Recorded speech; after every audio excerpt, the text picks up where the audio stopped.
Rising Rajasthan, उम्मीदें पूरे राजस्थानियों की परवान पर है। 25 लाख करोड़ से अधिक के एमओयू हो चुके हैं।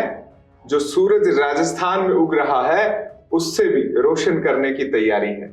देश विदेश के प्रवासियों को न्योता भेजा जा चुका है और अब तो राजस्थान और जयपुर जगमग हो उठा है। इन तैयारियों में कितनी तैयारी राजस्थान के स्थापित उद्योग जगत की है, स्थानीय कारोबारी इसे कैसे देख रहे हैं, उसी के लिए राजस्थान बनेगा निवेश स्थान। इस कार्यक्रम में आज के खास मेहमान है राजस्थान के रिनाउंड ज्वेलर राजू मंगोड़ीवाला जी। स्वागत है आपका। नमस्कार। सबसे अहम सवाल यही है, एक विश्वास, एक ट्रस्ट जो धंधे में होता है, आपको क्या लगता है राइजिंग राजस्थान ये दे पा रहा है? बिल्कुल, राइजिंग राजस्थान सबसे पहले तो मैं हमारे सीएम भजनलाल जी शर्मा को बहुत बहुत धन्यवाद देना चाहूँगा, जिन्होंने अपने पहले ही साल में राइजिंग राजस्थान की मुहिम छेड़ दी है। जैसा कि आपने देखा होगा, उससे पहले जब भी इस तरह के प्रोजेक्ट्स हुए हैं वो तीसरे, चौथे, पाँचवें साल में हुए हैं। और पहले साल में होने का मतलब जितने भी हमारे इन्वेस्टर भाई हैं उनका ये ट्रस्ट बिल्टअप हो रहा है। क्योंकि मैं ये इसलिए बता रहा हूँ, Bangkok, Hong Kong, Japan, America, Dubai, Italy, जहाँ जहाँ भी हमारे राजस्थानी भाई रहते हैं और इस राइजिंग राजस्थान के प्रोग्राम में आ रहे हैं, सभी को ये बहुत ही विश्वास है कि पहले साल में करने से जो भी हम इन्वेस्टमेंट कर पाएंगे यहाँ पे वो बहुत ऑथेंटिक होगा और मैच्योर्ड भी होगा। और उस दौरान उनको कोई भी प्रॉब्लम आएगी तो उसके लिए सरकार बैठी है।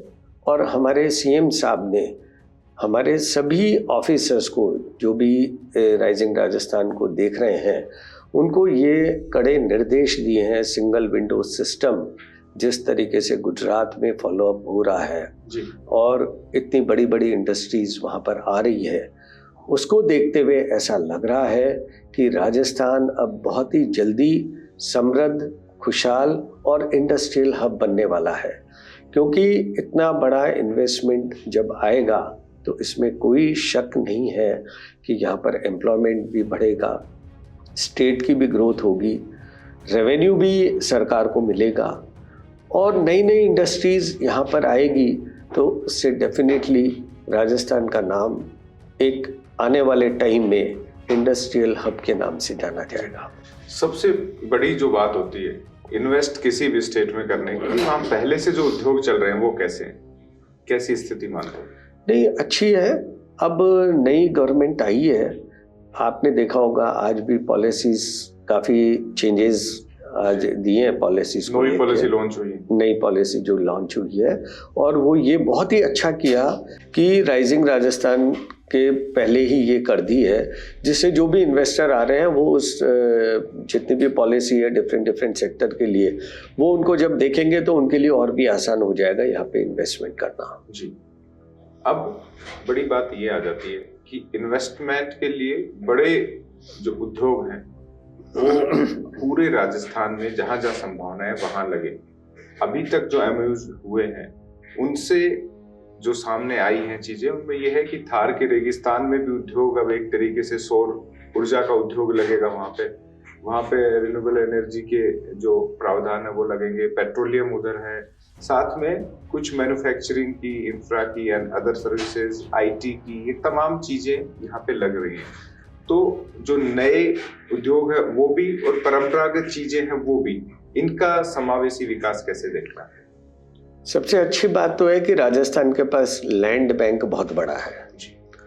तो जो भी नए प्रोजेक्ट्स आ रहे हैं उनकी तो नीड है राजस्थान को। रिन्यूएबल एनर्जी है, सोलार है, पेट्रोलियम है, जितने भी नए प्रोजेक्ट्स आ रहे हैं उससे राजस्थान स्टेट को ग्रोथ मिलेगी डेफिनेटली। और जो अभी एग्जिस्टिंग जितनी भी इंडस्ट्री लग रही है, तो हमारे सीएम साहब ने ये आदेश दिए हैं, जैसे मान लो जयपुर में जेमन ज्वेलरी का एक हब है, तो जेम एंड ज्वेलरी इंडस्ट्री को आगे कैसे प्रमोट करना है, किस तरीके से स्मॉल स्केल इंडस्ट्रीज को बेनिफिट देना है, उनके लिए बहुत अच्छी पॉलिसी ला रहे हैं। इसी तरीके से हैंडीक्राफ्ट मान लो जोधपुर में है, जैसलमेर में जो भी काम होता है, जहाँ जहाँ जिस जिस जिले में जो भी इंडस्ट्री पनप रही है और पहले से काम चल रहे हैं, उनको बेनिफिट देने के लिए नई पॉलिसी सरकार ने बनाई है। पॉलिसी नीति दिखाती है, लेकिन नीयत भी अच्छी रहनी चाहिए, कारोबारी नीयत भी देखता है। पहला साल है सरकार का, भजनलाल शर्मा बतौर सीएम कैसे देखते हैं आप कि पहले साल में जो इन्होंने संकल्प लिया राइजिंग राजस्थान का, वो कितना उचित है, कितना सटीक है, उद्यमी कैसे सोचता है इस बारे में? सर, मैं आपको बताऊं कि हम लोग जापान गए थे सीएम साहब के साथ। इसमें मैं आपको बहुत बड़ी बात है कि ये जो सीएम साहब जिस तरीके से जापान में जितने भी इंडस्ट्रीज हमने विजिट करी, सीएम साहब पर्सनली इंटरेस्ट ले रहे थे, एक एक चीज़ों को समझ रहे थे और समझ के अपने ऑफिसर्स को इंस्ट्रक्शंस दे रहे थे कि भाई इसको कैसे करना है, किस तरीके से मैच्योर्ड करना है। डाइकन इंडस्ट्री गए जैसे, और भी कई सारे इंडस्ट्री वालों से वहाँ पे मीटिंग हुई, वहाँ के इन्वेस्टर से मीटिंग हुई, क्योंकि सीएम बहुत मेहनत कर रहे हैं, पर्सनली देख रहे हैं। मैं आपको रियली बता रहा हूँ, तो ये जब चीज़ें खुद सीएम साहब पर्सनली देख रहे हैं, इंटरेस्ट ले रहे हैं, तो डेफिनेटली इन्वेस्टमेंट तो आने वाला है और राजस्थान को बहुत जल्दी अच्छे एक ग्रोथ के रूप में स्टेट को देखा जाने वाला है। प्रवासियों में आप भी लोकप्रिय हैं, वो आ रहे हैं राजस्थान, क्या आप उनके स्वागत के लिए क्या तैयारियां? प्रवासी राजस्थानियों के लिए आपको मालूम है 10 तारीख को इतना बड़ा कार्यक्रम स्पेशली हमारे प्रवासी भाइयों के लिए रखा गया है, जो देश में और विदेशों में बसे हुए हैं। पूरे हिंदुस्तान में और दुनिया में प्रवासी भाई बहुत ही एक्साइटेड हैं आने के लिए, उनमें बहुत उत्साह है कि भाई हम हमारे राजस्थान जा रहे हैं और राइजिंग राजस्थान का इतना बड़ा प्रोग्राम हो रहा है। बाहर जितने भी राजस्थानी भाई रह रहे हैं या देश में विदेश में, पैसे की किसी के पास कमी नहीं है। वो ट्रस्ट चाहते हैं कि भाई हमारे को ट्रस्ट ये मिले कि हमारे को अच्छी सस्ती दरों पे लैंड मिल जाए और हम इंडस्ट्री आके लगा सकें और हमें कहीं धक्के नहीं खाना पड़े। वो सारा सिस्टम यहाँ पे हमारी सरकार ने बना दिया है और इसीलिए प्रवासी भाई ज़्यादा से ज़्यादा यहाँ आ रहे हैं। बहुत ही आशावादी निगाहों से वो लोग देख रहे हैं, क्योंकि बहुत टाइम बाद ऐसा मौका आया है कि पहले साल में ये सरकार राइजिंग राजस्थान जैसे प्रोजेक्ट यहाँ पर कर रही है। उनका सबका विश्वास डेवलप हो रहा है कि हाँ, राजस्थान सरकार अभी 4 साल और है, तो जो भी हम इंडस्ट्री यहाँ लगाएंगे, प्रोजेक्ट लगाएंगे, वो डेफिनेटली मैच्योर्ड भी होंगे। कोई तकलीफ आएगी तो सरकार बैठी है और प्रोडक्शन भी आ जाएगा, क्योंकि अलग अलग इंडस्ट्री होती है, कोई 1 साल में तैयार होकर प्रोडक्शन आ जाता है, किसी को 3 साल लगते हैं। तो ये तो बहुत पॉजिटिव के रूप में देख रहे हैं सब, और सरकार को भी बहुत बड़ा रेवेन्यू मिलने वाला है इससे। जब इतनी इंडस्ट्री आएगी और जब रेवेन्यू सरकार को मिलेगा तो गवर्नमेंट ज़्यादा से ज़्यादा इंडस्ट्री वालों को, यहाँ के लोकल लोगों को ज़्यादा से ज़्यादा बेनिफिट देने वाली है। तो क्या लगता है आपको कि राजस्थान के लिहाज से अभी वर्तमान परिस्थितियों में रोजगार के लिहाज से कितनी संभावना है यहाँ पर? मैं तो बहुत अच्छा मान रहा हूँ, क्योंकि मैं भी देश और विदेश में बराबर लोगों से संपर्क कर रहा हूँ। मैंने काफ़ी लोगों को यहाँ रजिस्ट्रेशन के लिए यहाँ पे हज़ारों लोगों को बाहर भेजा है, और लोगों में यही है कि भाई हम आएंगे, आ रहे हैं, हमारा पूरा इंटरेस्ट है। जब इंडस्ट्री लगेगी तो रोजगार तो डेफिनेटली बढ़ने वाला है, मिलने वाला है।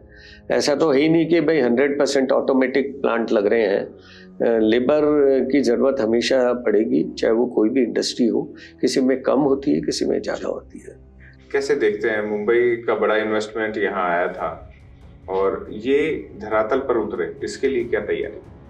मैं आपको बताऊं, रिसेंटली हम सीएम साहब के साथ मुंबई गए थे जी। तो वहाँ पर जो सीएम साहब का क्रेज़ था, बड़े बड़े इंडस्ट्रियलिस्ट उनसे मिलने के लिए कैसे आ रहे थे, कैसे तरस रहे थे उनसे मिलने के लिए, तो ये इस बात का प्रतीत है कि सीएम साहब बहुत अच्छा काम कर रहे हैं। और एक बात मैं आपको बताना चाहूँगा, ये बात मैंने भी हर जगह कही है, चाहे वो जापान में हो या बम्बई में हो, कि हमारे इस राजस्थान के सीएम एक नेक, भले, सज्जन और ईमानदार चीफ मिनिस्टर है, जिनकी चर्चा पूरे हिंदुस्तान में हो रही है और बहुत ही मेहनती भी हैं, और ये सब जगह ये मैसेज जा रहा है। तो इसमें जब इस तरह की बातें आती है कि स्टेट का जो बॉस होता है और वो जब इतनी मेहनत करके काम कर रहे हैं, तो नेचुरली है सबका कॉन्फिडेंस लेवल बढ़ता है। जितने भी इन्वेस्टर भाई आ रहे हैं उनको लग रहा है कि हाँ, yes, this is the very right time to invest in Rajasthan, क्योंकि जितने भी प्रवासी भाई हैं, हर जना अपने राजस्थान को, अपनी माटी को, अपने वतन से प्रेम प्यार करता है, और वो चाहते हैं कि अगर हमने बॉम्बे में रहकर या अमेरिका में रह के या जापान में रह के ये हाइट की ग्रोथ ली है, तो हम भी अब ये समय आ गया है कि हम राजस्थान में इन्वेस्ट करें, और राजस्थान में जो भी उनके परिवार के लोग हों, चाहे रिश्तेदार हों, चाहे फ्रेंड्स हों, उनका भी लेवल और स्तर ऊंचा उठाएं। तो उनका पूरा इंटरेस्ट है और वो लोग आ रहे हैं काफ़ी। ये बातें अच्छी हो गई, लेकिन मुश्किलें भी तो हैं, आसान नहीं है डगर। क्या आप राह में रुकावट देख रहे हैं? नहीं, रुकावट जैसे मैं आपको बता दूं, 25 लाख करोड़ के मान लो MOU साइन हुआ है, तो 100% तो कभी भी मैच्योर्ड नहीं होते हैं, तो सब जानते हैं, आप लोग भी, टाइम लगता है। लेकिन मैं ऐसा मानता हूँ, रुकावटें तो सब जगह आएगी, हमेशा आएगी और आती रहेंगी, लेकिन मेरा ऐसा मानना है कि इस तरीके से जब राजस्थान का सीएम और पूरी टीम और प्रशासनिक अधिकारी भी 18-18 घंटे मेहनत कर रहे हैं राइजिंग राजस्थान के लिए, तो मैं सोचता हूँ छोटी मोटी रुकावट तो इंडस्ट्री लगने के बाद भी आती है। जब हम फैक्ट्री लगा देते हैं, प्रोडक्शन स्टार्ट कर देते हैं और कोई टेक्निकल खामी आ जाती है, तो भी तकलीफ़ें तो आती है, तो तकलीफ़ें आती रहेगी। और मेरा ऐसा मानना है कि जो पिछले लास्ट 10 ईयर्स में जो भी MOU साइन हुए हैं और मैच्योर्ड हुए हैं, उससे कहीं गुना ज़्यादा अब के MOU साइन होने वाले हैं, ये बिल्कुल निश्चित है। क्योंकि हमारे सीएम जो एक विजनरी सीएम है, मैंने बहुत नज़दीकी से देखा है सीएम साहब को मेहनत करते हुए और प्रोजेक्ट्स को समझते हुए, इसलिए मैं ये आपको बातें बता रहा हूँ। लेकिन प्रॉब्लम्स तो जीवन में भी आती है रोज, बड़े से बड़े। किन पॉइंट्स पर अगर हम बात करें, जैसे कुशल मानव श्रम की अगर हम समस्या समझें, राजस्थान में है कि इंडस्ट्री को जो चाहिए वैसा बंदा नहीं है, एक बड़ी समस्या यहाँ पे है। दूसरी समस्या अक्सर ये आ जाती है कि जिस गति से इन्वेस्टमेंट लेने में, प्रपोजल्स लेने में इच्छुक हैं अधिकारी, लागू करने में थोड़ी दिक्कतें होती हैं।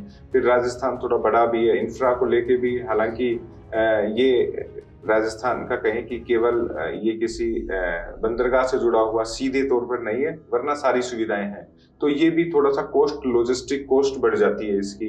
और यहाँ से जो सामान भेजना होता है, और इन दिनों तो कुछ जो केमिकल के लिहाज से बात करें तो वो भी एक चुनौतीपूर्ण काम हो गया, चाहे हम टेक्सटाइल में देखें या FMCG में, दोनों में बड़ा राजस्थान की भागीदारी है, लेकिन ऐसी दिक्कतें आ रही हैं, तो इनको दूर करने के लिहाज से भी आप कैसे क्या देखते हैं?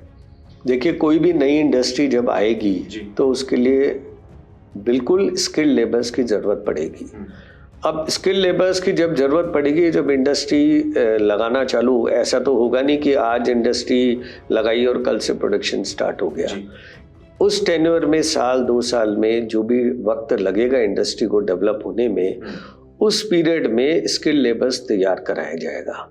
सरकार भी इसके लिए प्रयत्नशील है, और जो भी प्राइवेट इंडस्ट्री लगा रहे हैं, जैसे मैं आपको हमारी जेम ज्वेलरी इंडस्ट्री की बात बताता हूँ, हमारे कारीगर्स की कमी होती जा रही है, तो हमारे ज्वेलर्स एसोसिएशन ने रिसेंटली अभी 4 एसोसिएशन के साथ मिलकर ये काम स्टार्ट कर दिया है कि 50 लेबर्स को हम स्किल्ड लेबर के रूप में डेवलप कर रहे हैं और धीरे धीरे हमारा टारगेट है 1000 लेबर्स को हम डेवलप करें, स्किल करके उनको काम सिखा के।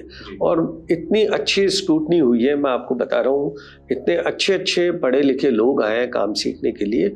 इसी तरीके से जब दूसरी इंडस्ट्रीज यहाँ आएगी और उनको उस इंडस्ट्री में काम करने का मौका मिलेगा तो नेचुरल है, आजकल सब एजुकेटेड होने लग गए, पढ़ लिख कर, चाहे वो 10th पास ही हो, फर्स्ट ईयर पास हो, पढ़ने सब लग गए हैं, किसी भी लेवल का आदमी हो।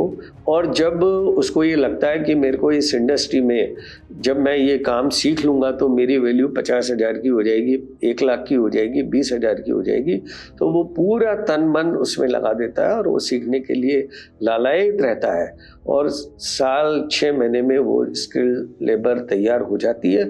फिर हमारे को इंडस्ट्री रन करने में कोई दिक्कत नहीं आती है। मैं आपको बता दूं, देखो जितनी भी इंडस्ट्री लग रही है आज भी जयपुर में, राजस्थान में, प्रॉब्लम्स हर जगह है, वो आएगी, उनको फेस करना पड़ेगा, सॉर्ट आउट करना पड़ेगा अपनी काबिलियत से। सरकार हर तरह से पूरा सहयोग दे रही है, ये बहुत अच्छी बात है। प्रवासी भी एक बार और बात कर लेते। बड़ी संख्या में हमारे जो प्रवासी भाई हैं वो राजस्थान चौक को देखते हैं और बहुत सारे उनके मैसेज भी आते हैं, खाड़ी देशों से भी, ऑस्ट्रेलिया से भी, तंजानिया, साउथ अफ्रीका में भी बड़ी संख्या में है और यूके में तो गढ़ है ही, और बड़ी संख्या में लोगों के जवाब भी आते हैं। वो अपना निवेश भारत में करना चाहते हैं लेकिन समय नहीं देते। ये एक बड़ा उनके कि पैसा तो हमारे पास है लेकिन हम आकर डे टू डे उसकी केयर करने में नहीं है। तो ऐसे निवेशकों के लिए आपकी तरफ से क्या एक्सपर्ट रहा है? देखिए, ऐसा कोई जरूरी नहीं होता कि एक आदमी कहीं भी रहे तो वो दूसरी स्टेट में या दूसरी कंट्री में अपनी फैक्ट्री नहीं डाल सकता। ऐसे बहुत सारे एग्जाम्पल तो हमारे हिंदुस्तान में ही हैं। बड़े बड़े जो बिजनेस टाइकून हैं उन्होंने 50 फैक्ट्री तो हिंदुस्तान में डाल रखी और 20 फैक्ट्री विदेशों में भी डाल रखी है और वो बहुत ही सक्सेसफुली रन कर रहे हैं। तो ये कोई बहुत बड़ी बात नहीं होती। आजकल सारा IT का ज़माना है, मैनेजमेंट के लोग मिल जाते हैं, विश्वसनीय लोग तैयार करने पड़ते हैं। जब अमेरिका में बैठा या जापान में बैठा कोई भी व्यक्ति राजस्थान में इन्वेस्टमेंट करेगा, इंडस्ट्री लगाएगा, तो ये जरूरी नहीं है कि उसको यहाँ बैठकर ही उसको देखना पड़े और रन करना। सवाल इसीलिए था क्योंकि डॉक्टर राज खरे का मामला आपने देखा होगा। भैरव सिंह शेखावत जी के जमाने में उन्होंने इन्वेस्ट किया और आज ACB के दरवाजे पे धरना देना पड़ रहा है। सवाल इसीलिए उठता है। अब ये इस तरह की बातें मैं बोल रहा हूँ ना, जब हम काम करते हैं 100 लोग आएंगे तो हो सकता है 2 लोगों को तकलीफ भी आएगी, उसके लिए सरकार करेगी। ऐसा नहीं है कि, मैं आपको बता दूँ, इतना डेडिकेशन है CM साहब में कि पूरा एक एक चीज़ को पर्सनली देखना। नहीं तो वो भी चाहते तो छोड़ देते सबके ऊपर कि भाई ठीक है तुम करो, लेकिन पर्सनली देखना, कड़ाई से आदेश देना कि भाई किसी भी इन्वेस्टर भाई को तकलीफ नहीं होनी चाहिए।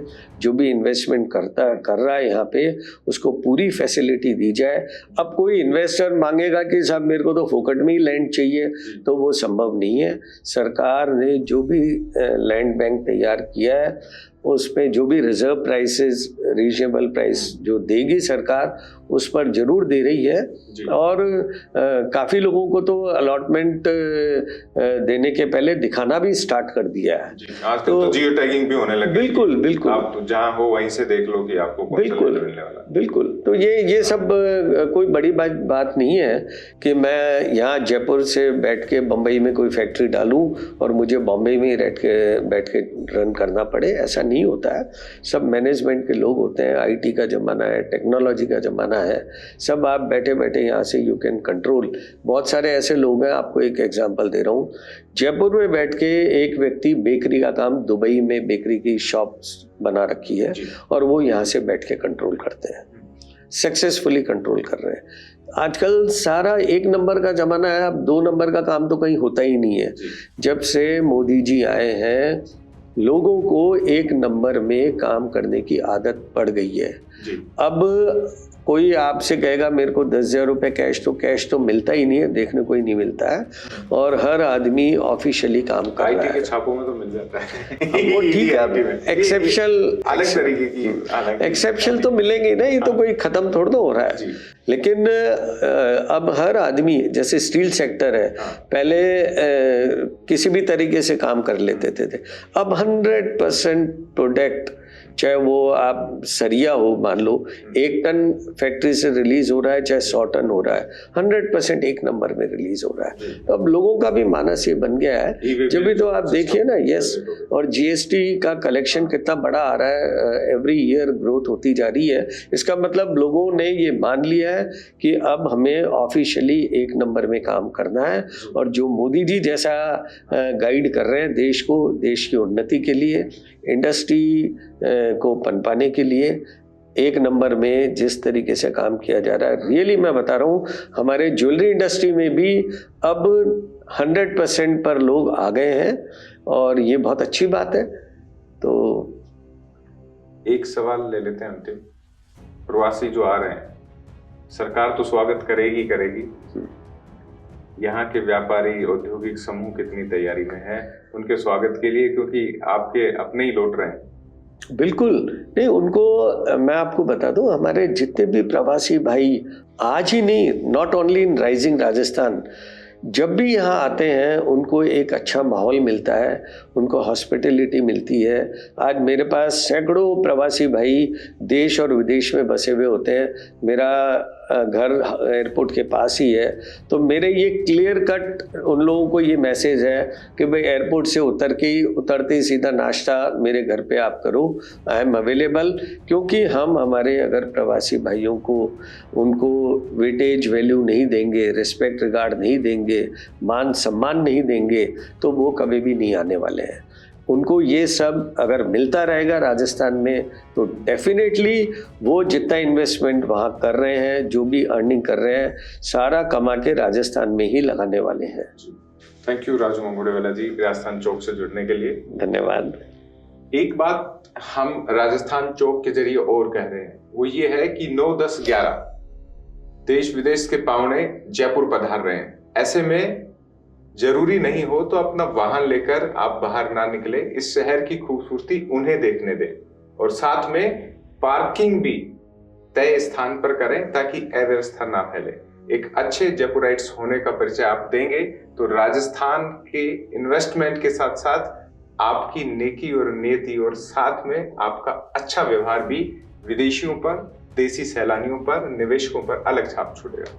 दीजिए इजाजत, फिर मिलेंगे किसी खास मेहमान के साथ। नमस्कार। धन्यवाद।